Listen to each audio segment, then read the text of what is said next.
Coach, second episode of your very own podcast, Better Than I Found It. How you doing? I'm doing great, Mikkel. How are you today? I'm doing great. It's August 3rd, huge week for the Baylor Bears coming up. What we got? Well, we've got several guys competing all around the country, actually. We have Kyle Jones on the Korn Ferry Tour at the Winco Foods Portland Open. So that'll be up in the upper Northwest. And then Jimmy Walker, the 2016 PGA champion. He won that year at Baltusrol. He'll be there competing at TPC Harding Park out in California at the PGA Championship. That's a great event, obviously the first major of the year, and we're real excited for Jimmy to get in there and go and try to win a golf tournament he's already won before. And then so some of our current players are playing in the USAM, and that is at Bandon Dunes. So also kind of the upper Northwest. That's Colin Cober and Cooper Dossie, both seniors. Travis McEnroe, also a senior. Johnny Kiefer, a freshman this year, and Ryan Greider, who was a junior this year. So we have 5 players in the USAM, but it's a big week for Baylor Bears. Love to see some of those guys, really, really compete and do well this week.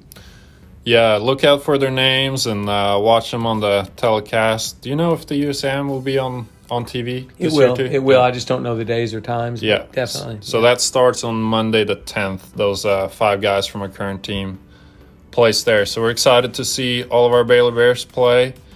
But this podcast episode, we have a guest, Tosh Hays.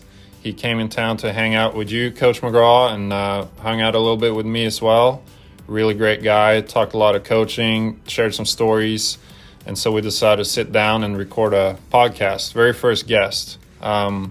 What can you share about Tosh Hays for the listeners before we go to the interview? Well, currently, Tosh is a PGA Tour instructor. He works with Robert Streb on the PGA Tour. Robert is also from Edmond, Oklahoma, and played his college golf at Kansas State University, but is playing the PGA Tour. In fact, played pretty well this week. But Tosh played high school golf for me back in the 1990s at Edmond North, and we even go back further than that, back into the 80s when I basically started becoming his teacher when he was a very young kid. And we just have a great history with Tosh. He's got a lot of energy, really a forward thinker, a great guy, and he was in town and shared his thoughts on this podcast. He's great to talk to. Yeah, it was a great conversation, and some good stories, a little bit of insight from his coaching and your own coaching. So without further ado, let's cut to the conversation with Tosh Hays.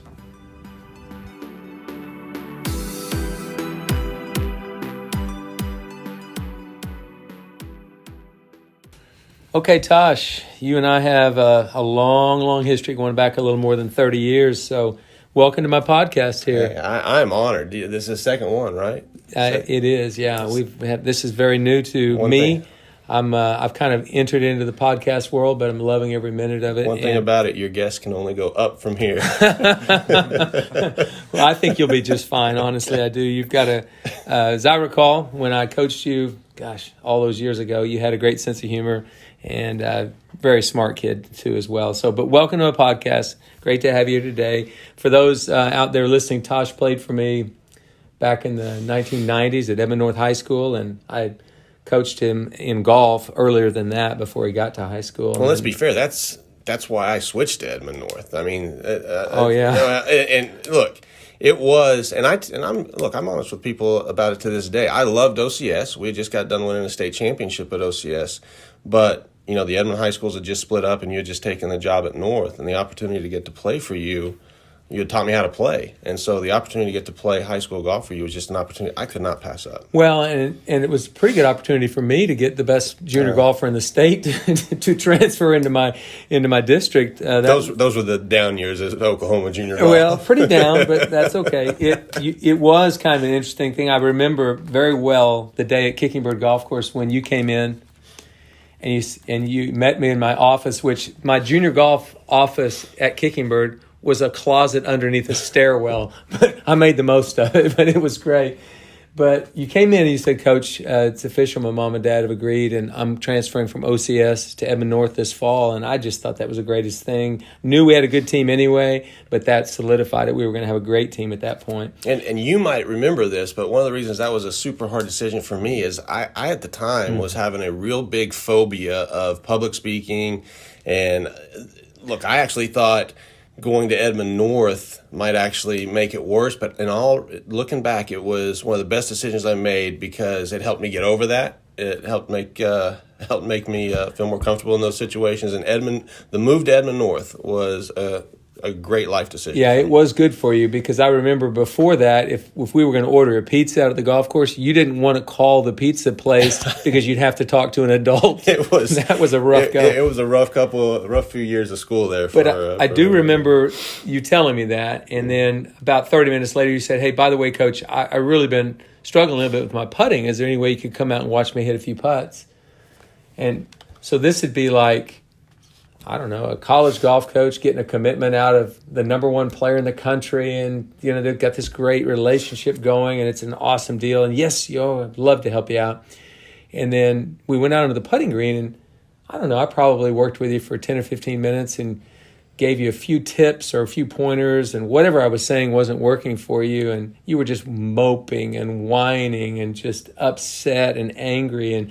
And finally I just said, That's it, Tosh. I've had it. I can't take this anymore. I'm going into the clubhouse. I thought I was teaching a champion, but apparently not.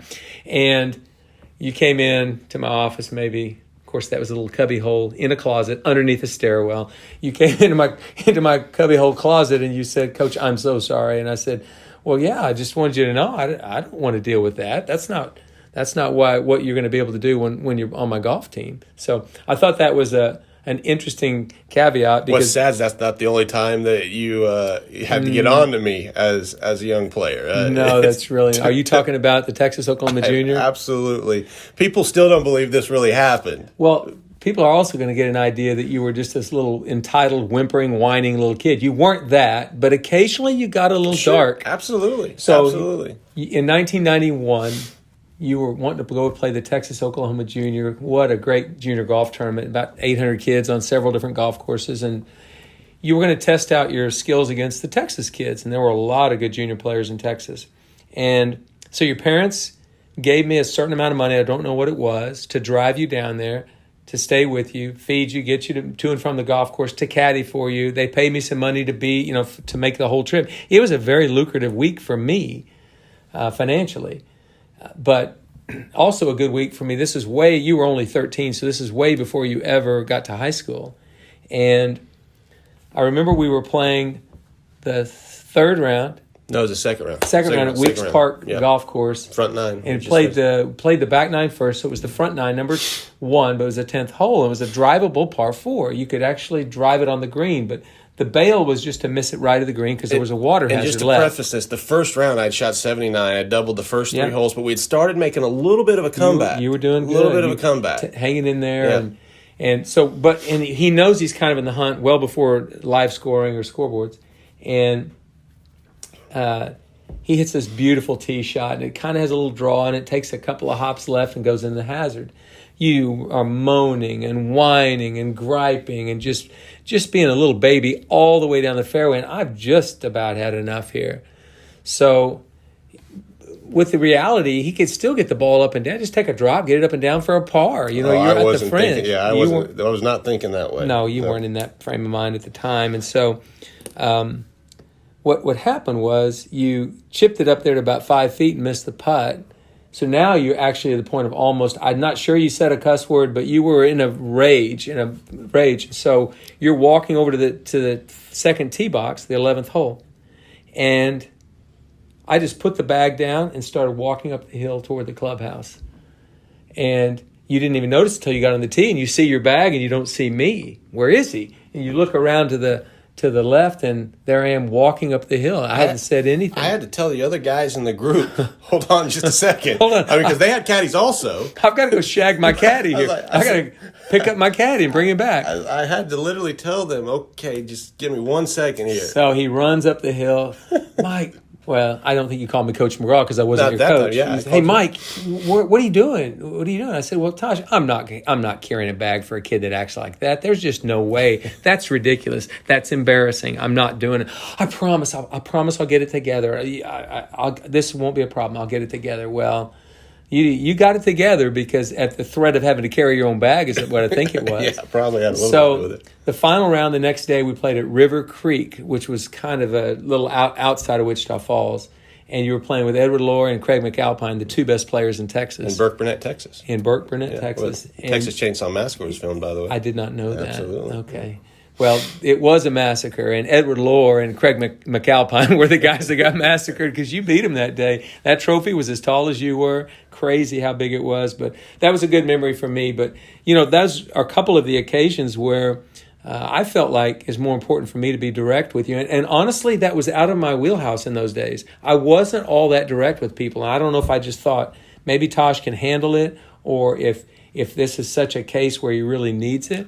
But I think it's important for any coach to be able to do that. And I don't know how I was able to muster that up with you in those days. Well, the TO experience was definitely, because that week that first round started off so bad, starting to make a little bit of a comeback, and then what happened there in the second round, that was such an eye-opening week for me, because from those last, 27, 26 holes, it was some of the best golf I'd played in my life. As a matter of fact, that last round was the first under-par round I'd shot in a golf tournament. And it really showed me that the way you carry yourself on the golf course does have a direct correlation with the way you actually play. And I don't know if and again, I was only, I was 13 years old, and I was like any 13-year-old, I was emotional at times. But that really, really showed me that, yes, your outer actions do have an impact on your inner thoughts. And that was, bar none, one of the best lessons I learned as a junior golfer. And I think, even still, I realize that sometimes there are some lessons that are better when they're not from your parents.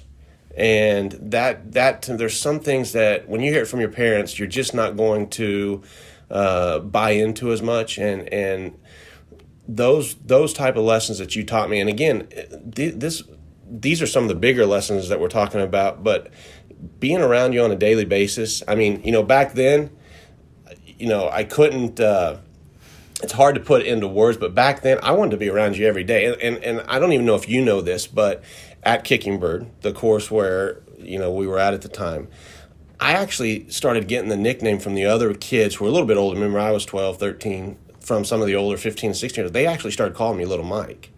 And now here's the thing, though. This is a true story. They were doing it at first to be like kids, to kind of, make fun. But once they realized that it was not having the effect, I wore that badge with honor. I was thrilled that they wanted to call me Little Mike. It didn't stick because they realized it wasn't. You didn't fight them. Yeah, they didn't. It was not having the effect they wanted. They needed to understand that for me, I was thrilled to be called that. And so it definitely didn't, it wasn't a nickname that stuck because it didn't have the effect, the desired effect that they had for it. I'm glad you said that. When I was working with you, I thought I was working with a future tour player. I thought, you wanted to be on the PGA Tour, and you were working hard to do that, and you ended up being a coach, which is what I think is an interesting segue from there to here. I wanted to be a player as well, and I ended up being a coach. So the fact that those lessons were taught to you, I know you've been able to use that. But let's talk a little bit about your coaching career right now, too, as well, because right now you're coaching at Oklahoma Christian High School, and you've won 2 state championships. 2 state championships, yeah. And you've got a bunch of kids playing Division I golf, a bunch of kids playing college golf, period. It's great. And so talk a little bit about some of the experiences you had with me when you later did play for me and when I was working with you or whatever, that maybe some of that you might use today. Well, I tell everybody that I teach or coach, and I'm also the director of junior instruction at Oak Tree Country Club, and whether I'm coaching them or teaching them, I tell them all the same thing, that my greatest asset as a teacher or coach is the fact that I was a player first. And I cannot tell you how many times I will be saying something, and it will immediately take me to a flashback of when you were telling me the exact same thing, maybe in a little different way. Yeah. But I have those flashbacks all the time. And the experiences that I had with you, and I'll be totally honest about it, I hope I can give the kids and the young players that I'm working with 1/10, just a fraction of what you were able to show me and provide to me when I was a young player. If I could give them 10% of what you gave me, I will consider myself a success as a teacher and a coach. That's how big the impact was that you had to remember. Neither one of my parents played golf. My dad was a baseball player and was a really good baseball player. He was really, he was actually the Milwaukee Braves back there. The Milwaukee Braves back then had shown interest in him. He broke his arm, and he was a pitcher, and his arm didn't heal correctly. And so, I was his baseball player. And so, and your mom didn't play golf at all. No. I mean, look. What's funny is, this weekend, they just got done playing the event where they use the Stableford scoring system, right? And so I was actually watching a couple of the early rounds. Mom loves to watch Robert when Robert's playing, and the Stableford system's, totally different scoring, right? And she actually brought you up. She said, "Oh no! If McGraw only knew about the time I'm starting to learn actually how to do the scoring in golf, they change it." So I will tell that story right here because I'd never had this happen before, and it's never happened since. So I met Tosh when he was 9 or 10, and had seen him play junior golf tournaments and for literally 10 years. And so we're playing the state championship at Cushing Country Club, Tosh's senior year, last high school tournament he's ever going to play, and we're on the final round and we're leading. So it's just everything's set up for we're going to go out winners together. It's great. And his mom is in a cart. She's going to watch the 8 millionth golf tournament she's seen you play in 10 years. And so the first tee, you go down the hill and dogleg left. Then there's a par 3. And then the third green is right there next to the first tee. So you come right back to where you started. So I watch all 5 guys tee off, and Tosh is the 5th guy. And once you hit the tee shot on one, you're out of sight for a little while if you're standing on one tee, they're not going to see him. And then I started watching the 5 guy come through and the 4 guy come through. And I noticed that if you got above this pin on number 3, it was a 3-putt for sure. So just about as that 3rd guy's putting out or 4th guy's putting out, his mother drives up and she says, I said, "Well, how's Tosh doing so far?" She says, "Oh my gosh, he's great. He's 3 under par." I go, "Oh my gosh, now I really need to get down there because he's got all this adrenaline flowing. There's no way I'm going to let him hit a club that'll get above this flag." So I walked down there. I said, "Hey, Tosh, how you doing?" "Doing fine, Coach." "What do you got here?" I got 137 uphill into a teeny breeze. And he said, "I think it's just a nice little 8-iron. I said, "Nope, it's a 9-iron max. There's no way it's more than a 9-iron. "Well, I don't think there's no way I get a 9-iron there." I said, "Well, I'm trying not to let you know that it is death going above this hole. So I'm just trying to talk you into staying below the hole." And you go, "Well, I don't know, Coach. I think it's really an 8-iron to get there." And I said, "Well, Tosh, I'm trying to keep you below the hole. And I know you got a lot of adrenaline from this great start." And he goes, "Great start? What are you talking about?" And I said, "Well, your mom came up and she told me you're 3 under par." And she goes, "3 under par? I'm 1 over." I said, "Okay, well, I guess we ought to talk about this." Oh, God love her. Hit the 9-iron anyway. So what had happened was you had hit the tee ball on one, you got out of sight, couldn't see you, and you chili dipped, 3 in a row, and then hold the other pitch shot for a bogey. So you've had 3 chili dips, but hold out for a bogey. Well, I hit it in the stuff. Yeah, don't worry about where you hit it. I hit it in her mind, every time you chipped it in from off the green, it was an eagle. Every single time, because you had done it on a par 5 one time. Yeah. So she thought, well, it doesn't matter how many strokes you take. If you chip in from off the green, it's an eagle. And then on the second hole, you pulled it into the left bunker, left it in the bunker, and then hold that for a par. So you've holed out 2 shots from off the green. She thought that was a birdie. She thought you were 3 under par. And so 2 weeks later, when we were celebrating at our end-of-the-year banquet, I told that story. And poor Ann, I just felt terrible for your mom, but she had to be taken down a notch here because she'd watched golf for 10 years and couldn't know the difference. She did. I mean, look, she's the type. I mean, she was always working during those days, and so I mean, I promise you, during the round, at some point, she had gotten distracted with something else. Yeah, she for was. Sure. I mean, that was. But look, like I said, both of my parents, and I look back on it, and again, this is also coming from a teacher and coach's perspective. I look back on it, and I think my parents not playing golf in a way might have been the biggest blessing in the world. I really do. There were times when I thought, oh, that kid has more information than I do because his parents golf. His dad played. But looking back on it, my parents, once my dad bought into golf, and he did fairly early. He really did. He at first he was trying to figure out why you stopping and playing baseball to play this silly game. But once he bought into it, my parents, because they didn't know golf, all they could do was offer unconditional support, encouragement, for sure, and love, right? And looking back at that, I think that was a bigger advantage than had my dad been a PGA Tour player. And they were super supportive. But because of that, what I learned, about the game, I learned from you. The lessons that you taught me. And look, it was more than that. I think you would agree. We also kind of, and maybe I'm building me up a notch here. I think we kind of hit it off as friends also. You had been a avid collector of old golf stuff. And I think I was visiting your apartment or something, maybe with a couple of our other buddies, Todd and Steve McCollum, and I saw this amazing collection of the history of our game, and I fell in love with it the first night I saw it. Remember, it's the old decanters that you had. Sure. But then one of the biggest gifts that you gave me is you taught me about Ben Hogan. Oh yeah, that was a game changer because, look, my ability was one thing, but my work ethic was another. And once you kind of introduced me to Ben Hogan, remember, back then, now you can go to a bookstore and there's 20 books about Ben Hogan. Back then, there were one or two. Information. Yeah, there wasn't. Nothing on YouTube. Gene Gregstone had his book, Hogan the Man Who Played for Glory. There was Jimmy DeMerit's book that was super hard to find. But it's not like there was a ton of information back then about him. But you had a wealth of knowledge about this guy. And I fell in love with the golfer that Ben Hogan was. And look, I even wrote a paper. My paper in college was why I thought Ben Hogan was the greatest player of all time, and I, made the argument that he lost, basically 5 years of primetime golf to the war and to his car wreck. There's no doubt. I probably affected that. Oh, absolutely. Sure. Oh, sure. Absolutely. But let me tell a little story on. So Tosh was, I think, 13, and then those days the AJGA also had a 14 and under age group you could play in. That's right. Yeah. And it kind of played at the same tournament, only about 15 or 20 kids, but you got to play. Sure. And so we were at Las Colinas in Dallas, and I told Tosh, who teed off at 8 o'clock in the morning, I said, now, Tosh, after you finish, I want you to grab a quick lunch because we're going to walk back out and watch Tiger Woods.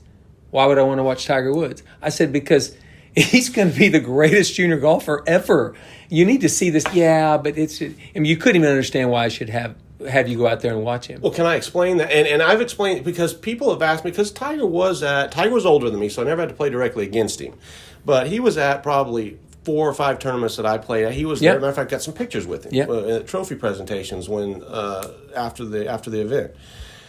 People ask me, well, what was he like? The only reason back then I didn't make a bigger effort to get to know him or actually any of the people is I thought I was going to be playing against him the rest of my life. And that's just the way I thought. I mean, right, wrong, or indifferent, I thought I don't need to make a special effort to get to know this guy now because I'm going to play against him. Well, and play with him I respect that. But you have to admit, that's a pretty cool attitude. It's a great attitude. However, Ben Hogan and Byron Nelson both went out to watch him that day. I totally understand. Are you kidding me? I totally understand. But you gotta appreciate where I was coming from. I definitely appreciate hey, I'll be playing against these guys. It wasn't a disrespect thing. No, of course just, not. I didn't feel any hurry to get to know him because I got my whole life to do it. I got you. That makes sense. But I would remind you, Ben Hogan and Byron Nelson were there. But I will also remind you, you were mad at me for several days because you were so tired because you had to walk 18 more holes that day in the heat, which was my fault. But that's okay. No, and look, and like I said, I had tons of because like I said, people obviously kids now that I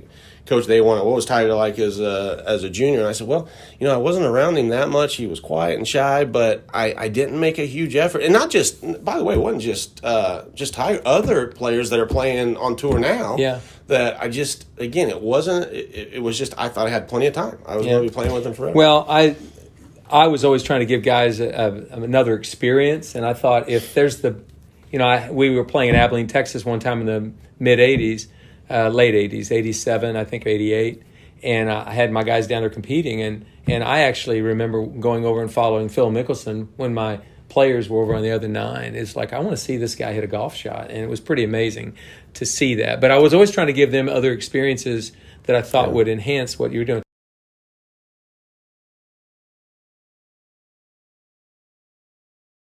having said that, so I coached you when you were young, obviously, and now you're coaching the game to regular amateur golfers, to junior golfers, to high school golfers. You coach the game of golf. I'm going to go through one more lesson that I taught you that I think is important. It might seem a little cliche or old-fashioned or whatever, but tell the lesson about the boy, and we obviously won't mention the name, but a young man that you played with that was cheating in a junior golf tournament. Yeah, again, and by the way, I'm sure other young players have this similar experience, and again, this is where I hear myself when I'm talking to somebody. I hear the words that you told me back then, but yeah, I was playing with somebody, and I had witnessed it and noticed that he had done some stuff, but I can't remember exactly. I think I had still maybe beaten him or something, and so I didn't worry too much about it, and signed our scorecards and it was all done. And after the round, you overheard me talking to somebody else about it.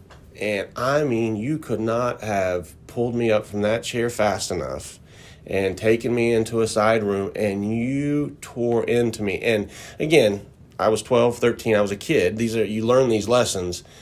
The thing you really impressed me that I hadn't thought about at the time, I had only thought, again, like a lot of kids, how that situation affected me. Well, since I'm going to beat him, this doesn't affect me. It never dawned on me until you said it, that my job as a golfer is to protect the field. And that never even crossed my mind. I learned that lesson, and that's a lot, they talk about, a lot of these lessons when you learn them, a lot of them you have to learn the hard way. And you really, really, you let me have it. And in a good, because you basically said to me that during the round, it's your job to protect the field. After the round, if you talk about it, it's gossip. And I've never forgotten that sense that, there's if you're going to be a golfer, a competitive golfer, you have a duty when you're playing to protect the field. And that's your time to take care of it if it happens. Your time to take care of it is on the golf course while you're playing before the scorecard gets signed. If you don't do it then, it never happened. It never happened. For sure. If you don't take care of it then. And so, and again, these are lessons that we're talking kind of about the big ones, but I also want to impress upon the fact we're hitting kind of all these high water marks where, you got a little stern with me or what. There were lessons you were teaching me, though, every day, and I honestly think that is one of the biggest gifts of mentorship is that these lessons come from experiences, everyday life, little experiences that you're not even expecting. And even sometimes at the time you don't even realize that, hey, I'm getting some great mentorship here. You don't even realize it sometimes till later on. Hey, that was a pretty valuable nugget I got right there. Like when, again, we're talking about all these big ones, but the small ones. When you gave me a copy of Gene Gregston's book on, Hogan, the Man Who Played for Glory, I had no, and you probably maybe didn't even know what kind of impact it was going to have on me. Right? I had no idea when I cracked that book open that was going to affect the way I practiced for the rest of my junior golf career. For sure. And so there's little things that happen. By the way, the interesting part about that is I don't do as much of the Ben Hogan indoctrination anymore because it's so far removed from this generation. Sure, absolutely. So if I'm talking to Cooper Dossie on our golf team currently right now, hey, let me tell you about Ben Hogan. He's going to go, dude, coach, can you tell me about Tiger Woods? Or can you tell me about Justin Thomas? It's. I understand it's not as relevant. It really wasn't relevant in your days, but I was holding on for dear life. Yeah, no, and there's no question. And me and you even talk about current tour players we see, and we say, hey, who reminds us the most of Hogan? And there's no question that is very far removed. But to me, he had a certain mystique about him that's never been matched. Never been matched. And whether you agree with the technique that he had, it wasn't so much his technique. I mean, let's remember, I'm talking about these books about Hogan's life. It's not like I was a super huge fan of his 5 Lessons book. I think it's a good book, but it's more about his persona on the golf course, the way he practiced, his work ethic, and all the stuff he overcame. I mean, look, the guy nearly died. I mean, you talk about the greatest comeback in golf. I think it's the greatest comeback in sports. There's been some stuff that have rivaled it recently, but it's a pretty amazing story. It was an amazing story. And it had been in a day of social media, it would have been really blown up. It was just, you kind of heard it in mystic fashion. There was a movie about it with some pretty poor acting, honestly. There was a couple of books written, but years later. It wasn't like it would be today. But let's talk about that, because you were talking about maybe one of the top 3 or 4 players that's ever played the game, and played a game that you and I both aspired to play for a living. That's what we were going to do, and neither one of us were able to achieve a professional, of some success, a professional career, but we both ended up being coaches. And so I want to talk today about one of the players you work with who does play for a living, and his name is Robert Streb. So if you could kind of take us through a little bit about how you got to know Robert initially, how your relationship with him has developed, and just kind of working with a tour player. What's that like? Sure. When I first became a golf professional, one of the first good players I started working with was a young man by the name of Zach Reynolds that played golf at Oklahoma State. He was a good young player. And I think Robert would absolutely tell you this now, that Robert respected Zach. I don't know if looked up to is the right word, but he definitely respected him, saw talent there, and it was his family that went to Zach's family and said, okay, who do you suggest to work with Robert? And I had been working with Zach since he was a sophomore in high school, and so that's how I ended up with Robert through the work I'd done with Zach Reynolds. Robert was a hockey player. Robert had played junior league hockey with Sam Bradford. Definitely had some uniqueness about his golf swing.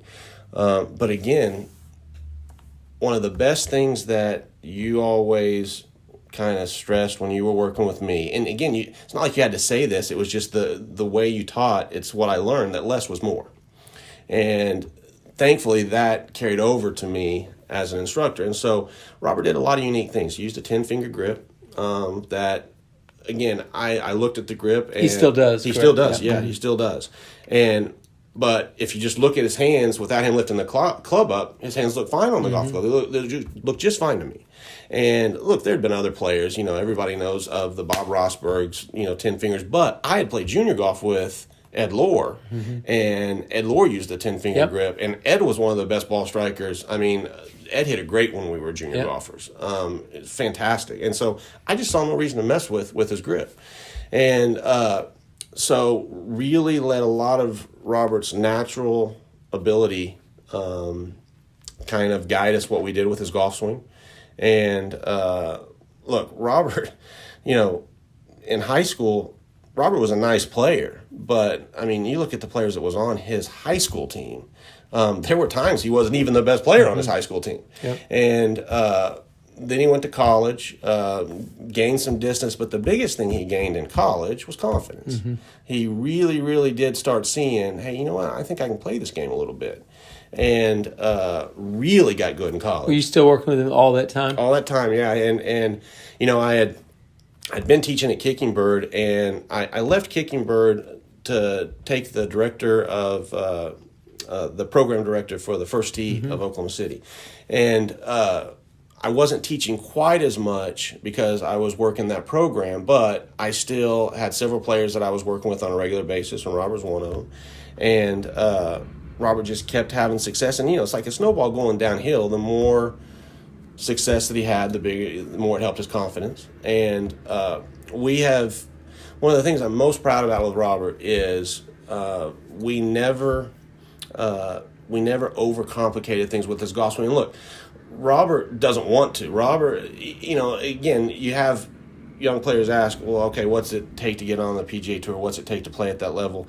One of the biggest things that I have seen spending time with Robert out there is that one of the biggest is you just have to own whatever your golf game is. You have to own it. Whatever your golf game is, you've got to own it. You've got to believe in it. And if one player tries to play like another player, it's a disaster. You've got to own what your strengths are. You've got to own your game. And Robert's one of the best I've seen at being able to do that. Look, the PGA Tour has lots of different definitions of success out there.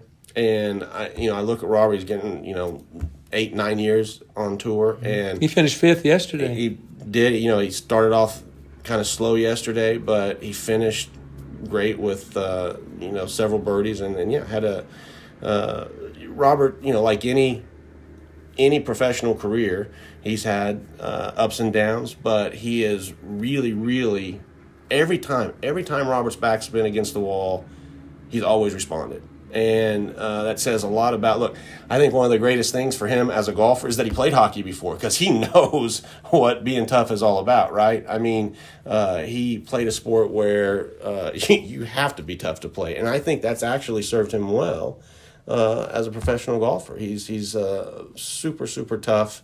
And like I said, every time he's had to, he has responded. And look, getting to work with him has been, let's put it this way. I'm extremely proud to be a swing coach, but I'm honored to be his friend. Yeah, that's great. Yeah, Robert's such a really good dude. And I didn't have an opportunity to recruit him. I think can't really remember. I think we had our recruiting class finished at Oklahoma State when I was an assistant. I'm not sure why we didn't give Robert more, but I remember Bob Tway telling me, he said that Robert Streb's going to be a great player. And then he also told me, he said, Robert was a senior when Kevin was a freshman, I believe. And he said it was amazing how Robert had just been a great mentor for Kevin that freshman year, because Kevin really was a basketball player trying to learn how to be a golfer. Sure, yeah. And Robert kind of showed him the way and was such a great leader. And so, one thing, he was a tough kid who had played another sport, which was great. And two, he was a great leader for a team. And I know at Kansas State he was a great leader. Yes. He did something that's pretty rare. He qualified twice for the national championship as an individual. Right. That doesn't happen very often. I've seen it happen a couple other times. Kyle Stanley did it at Clemson, and maybe one or two others. But qualifying as an individual is tough, and he was able to do that. Yeah, so. No, he is. And again, I've known him since, I've worked with him since he was in high school, and so I've known him all these years. And seeing him turn into the husband, the dad that he is, he really understands that, his legacy is not what he's going to do what he's going to do on a golf course. It's the two little kids that he's raising into to be a young man and a young lady. So it's been, like I said, it's been a true honor to get to spend the time with him that I've been able to. Well, that's great. Well, tell me, is there anything that surprised you about coaching a PGA Tour player? And we've got just a few more minutes here probably, but just... Yeah, I mean, look... Anything that you were surprised at? They work extremely hard to get to that level. And I can remember the first couple events that I went with Robert, and I got to spend some time at the event with him in the locker room and what have you. I texted my high school team, and I said, guys, let me just tell you, you want to do whatever you can to get out here, because this is a nice life and a good gig if you can get it. This is a pretty special thing. And again, they've earned it. They've worked their tails off to get to that level, but it's a pretty special deal once you're there. And so I told my guys, hey guys, I'm just telling you, keep working hard, keep doing the right things, because you want to be out here if you can, because and kind of go back to kind of what I said earlier, is the variety of players out there. Mm-hmm. And again, I said it once, but I'll say it again. There are so many definitions of success on the PGA Tour. And that's the other thing, is that it's not, we all know about the Tiger Woods, the Phil Mickelsons, we see those, but there are so many players that have found a way to make golf their livelihood by owning what they do. And that I guess is what's really, again, and I don't mind mentioning, because the other player that was in contention, Troy Merritt. Mm-hmm. Troy Merritt's a perfect example. By the way, Troy Merritt's had the same swing coach forever also. Yeah. Troy is another one that I've come to respect a ton. He has found a way. He doesn't hit it super far. He's an amazing putter, amazing short game, right? Doesn't have a ton of distance, but he has found a way, and he's had a tremendous career on the PGA Tour as well. And I guess those are the type of players that as I've done this more, that I guess I just really, really have a lot of admiration for, that maybe the game didn't come quite as easy to them as some other players. And I don't want to discount, what the top players have done.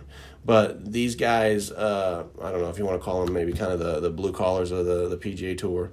I've really come to have a huge amount of respect for those guys. You wouldn't pick Robert out off a practice tee and say, that guy's going to play pro golf for 10, 15, 20 years. I don't think Troy Merritt either. No, I mean, for sure. And I love that. I love these guys that have they found a way. And it wasn't by getting over technical or over mechanical with golf swing. That's not the way they. So you wouldn't consider yourself a over technique kind of guy. I learned from you, so you tell me.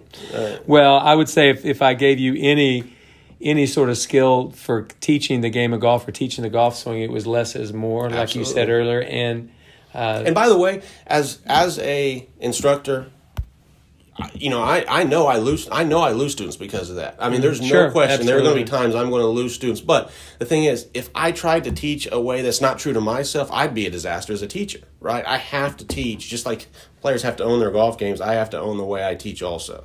And so I know there's going to be students. I've lost students because of that. I understand. That's fine. And I have no ill will toward anybody that doesn't think I'm the right answer for their golf game. That's fine.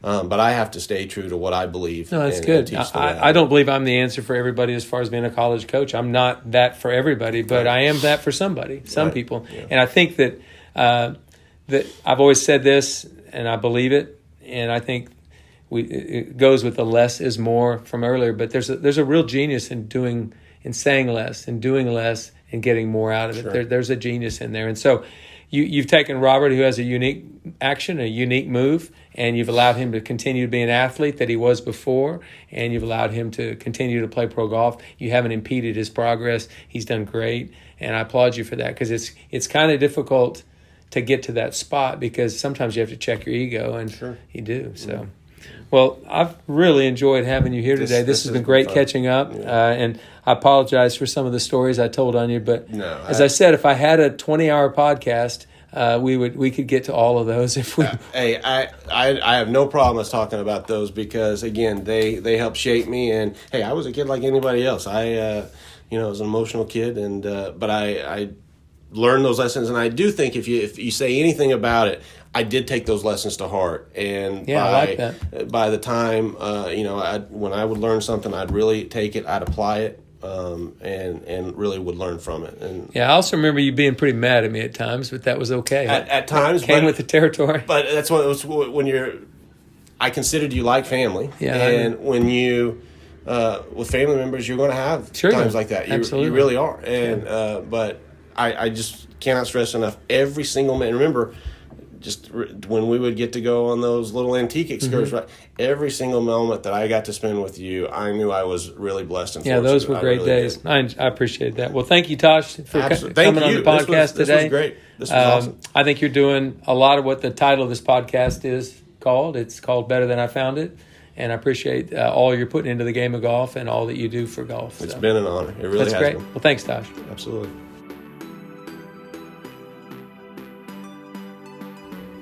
Thank you, Tosh, for coming on. We appreciate the stories and your insight. If you'd like to reach out to Tosh to say thank you, or reach out to him to get in touch with him, he can be found at Twitter. His handle is at 4JRGolfers. That's FORJR Golfers. He can also be reached through email, which is 4juniorgolfers@AOL.com. All spelled out and all one word, 4juniorgolfers@AOL.com. Thank you for listening to this edition of Better Than I Found It. Please subscribe to get all future episodes of the podcast directly to your feed. The very best way to stay up to date on our program, Baylor Men's Golf, is through our social media. We're present on Facebook, Instagram, and Twitter. Our handle on Twitter and Instagram is @BaylorMGolf. Follow the program there for all updates on our current and former players, so go check us out. You can also find Coach McGraw on social media. His handle is @BearCoachMcGraw on both Instagram and Twitter, and my own handle is @MikkelGolf. Until next time, Sick and Bears.